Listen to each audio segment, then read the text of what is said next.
Oke teman-teman, untuk menjawab hal itu saya klasifikasikan menjadi dua jawaban ya teman-teman. Tujuannya supaya teman-teman mudah untuk memahami dari apa yang saya jawab dari sebuah pertanyaan yang ada di kolom komentar saya ya teman-teman. Oke, langsung saja. Yang pertama, Facebook itu adalah platform sosial media ya teman-teman, bukan platform dari video publisher seperti YouTube ataupun TikTok. Jadi bahwasanya untuk mendapatkan views, interaksi, dan tentunya jangkauan itu merupakan bukan suatu hal yang sulit ya teman-teman, karena hal itu merupakan sosial media yang secara distribusinya itu bisa kita lakukan sendiri teman-teman. Selain di sistematis Facebook, distribusinya itu kita bisa melakukan sendiri. Nah, cara melakukannya seperti apa ya teman-teman?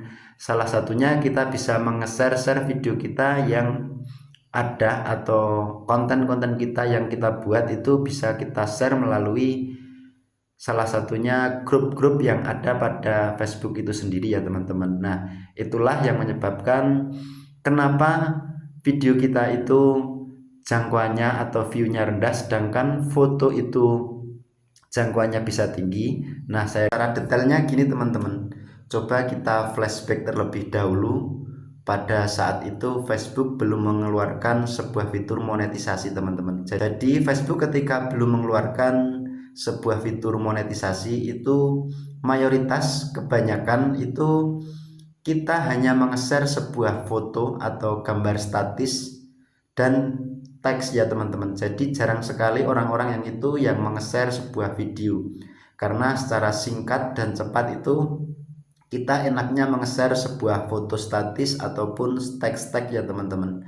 Nah, itulah sebabnya ketika kita meng-share sebuah foto itu jangkauan kita bisa lebih banyak, sedangkan kalau kita meng-share video itu views maupun jangkauan kita itu rendah. Karena pada dasarnya kalau kita itu flashback sebelum ada fitur monetisasi, Facebook itu kebanyakan mayoritas hanya digunakan sebagai nge-share foto statis ataupun teks ya teman-teman. Ada juga yang nge-share video, tetapi secara mayoritas kebanyakan orang-orang itu hanya meng-share teks dan foto statis ya teman-teman. Itulah kenapa algoritma Facebook itu mungkin masih yang menjadi alasan saya, karena pada dasarnya Facebook saya yakin masih menggunakan algoritma pada saat awal mulanya Facebook itu dibuat ya teman-teman. Nah, itulah teman-teman jawabannya kenapa jangkauan foto itu bisa lebih tinggi daripada views ataupun jangkauan pada sebuah video, karena pada dasarnya saat itu saat belum ada fitur monetisasi Facebook itu kebanyakan mayoritas hanya digunakan meng-share sebuah foto statis maupun teks ya teman-teman. Yang kedua kalinya gini teman-teman, di dalam fitur Facebook 4 jenis, yaitu kita bisa meng-share hanya teks, kemudian gambar statis atau foto, kemudian yang terbaru ini kita bisa meng-share video pendek atau yang bisa disebut reel, dan yang selanjutnya itu kita bisa meng-share VOD atau video panjang.